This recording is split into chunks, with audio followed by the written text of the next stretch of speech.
I started my freshman year at Sarasota High School. It was probably 1988, and where my friendship really started with Mark Wandall was on the football field. And some people it just clicks, you just have a chemistry with, and we really hit it off from that standpoint on the field and carried it off the field as well, and had a really good friendship. He was a great guy. We remained good friends throughout high school. Then we both went our separate ways for college. Mark went and played football at Kentucky Wesleyan, and then I really don't remember exactly how it happened, but we ran into each other once he was back in town. I was already working with John Hancock, and he was wanting to get into the financial services industry. So I arranged an interview with our managing partner, and everything worked out great. And shortly thereafter, we ended up being roommates, sharing an apartment together, and living together for 3 or 4 years.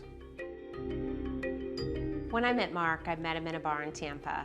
He called me probably 7 or 8 times asking me to go out, and I wouldn't go out with him because I met him in a bar. He called me in July and he said, okay, this is it.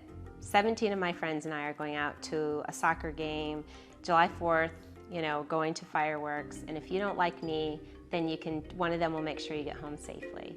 And I said, okay, I'll go out with you. So I went out with him that night. I had the best time of my life, and I never looked back. I met Joe when I met my husband, Mark, and Mark and Joe were roommates. So Joe was pretty much a constant in my life from the day that I met Mark. Our lives were a parallel in one sense. It's kind of funny now I think about maybe Mark was using me as a guinea pig for all these things. I started Hancock a year or so earlier than he did. I got married a year or two earlier. So we married on October 19th, 2002, and took a great honeymoon to Costa Rica, had an awesome time, and then came back. And during that time, we had decided our house was being built, and just as we were moving into our home, which was in April of 2003, we found out that I was pregnant. So it was pretty quick. I remember Mark saying, we just cannot do one more thing in the fall. We cannot fit one more thing in. We had our first child, and I remember Mark coming to the hospital and holding my first son, and that's, it's the one thing it's the worst thing I feel about as far as Mark is not being able to hold his own daughter.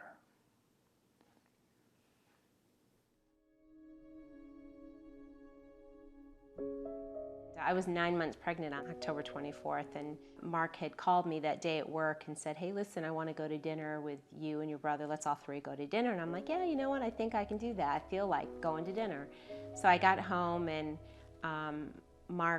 I said, Mark, you know what? I just don't feel like going. I just really don't feel like going. All of a sudden, I just feel, from the pregnancy, I was just not feeling great.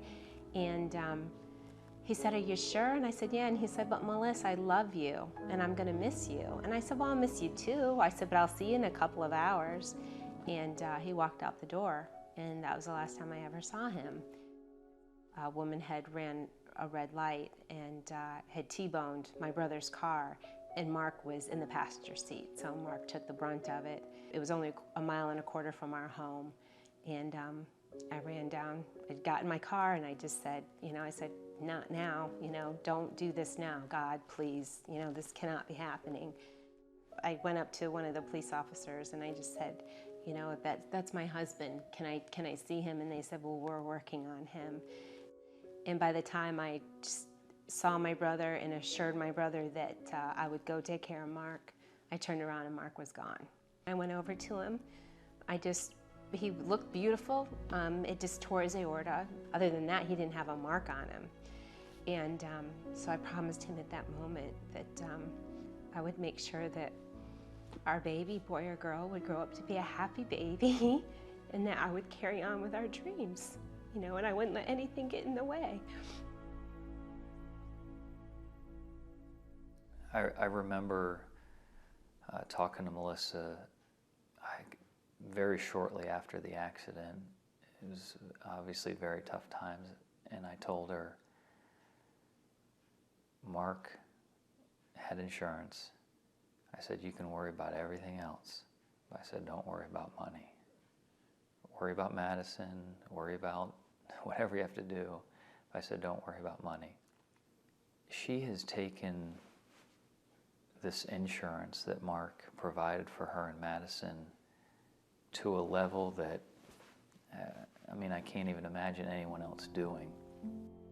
When Mark was killed, I knew that I had to bring positive energy out there, that I couldn't sit back and sulk because it was not going to do anything for my daughter. I had to do something for other people out there and my daughter as well, and other people, other families that have been through this.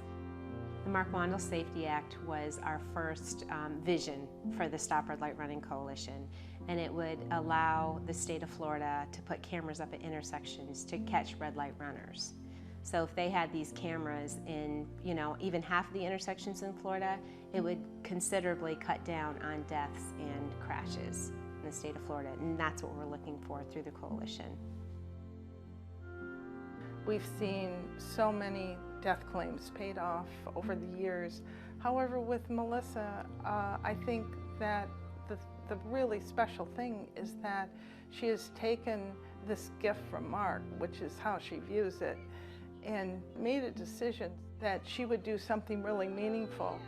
In a matter of 2 years, had the Mark Wandall Safety Act on the floor of Congress, which is an amazing feat for anybody, yet alone a young mother with a 2-year-old. We now as a group look at the importance of life insurance as a protection tool.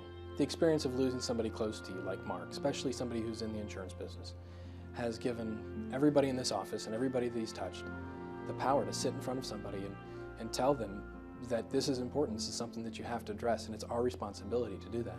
Mark and I both knew that it was really important to have life insurance. I think people need to understand no matter how great your life is, something can still happen. So I just hope that people really take a moment and realize it's worth the extra money every month. I think of it as a gift. In my opinion, life insurance is about love. The more you love someone, the more life insurance you have. I'm probably overinsured to the nth degree, but I love my wife and kids, and I want them to enjoy life to its fullest extent. So.